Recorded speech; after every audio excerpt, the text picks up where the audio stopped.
ఆయన group 2 employee. వివాహ వయసు వచ్చినప్పుడు తల్లిదండ్రులు, రే అమ్మాయిని చూస్తావరా, ఎలాంటి అమ్మాయి కావాలి టకామని తల్లిదండ్రులకు చెప్పాడట.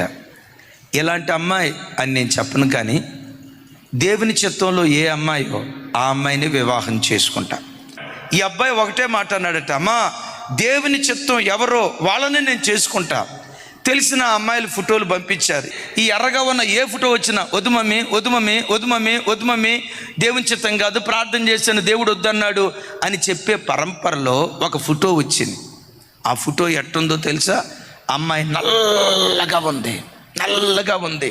వాళ్ళ నాన్న అన్నాడట, వాడెందుకు ఇష్టపడతాడా, మా అమ్మాయి ఫోటో ఎందుకు ఇంకొకరిది? లేదు నాన్న, ముందు నేను దేవుని సన్నిధిలో కనుక్కుంటా, పంపించండి ఆ ఫోటో. తీసుకున్నాడట. జస్ట్ పీజీ పాస్ అయింది, ఉద్యోగం లేదు, ఏమి లేదు, మిడిల్ క్లాస్ ఫ్యామిలీ. ఫోటో చూశాడు.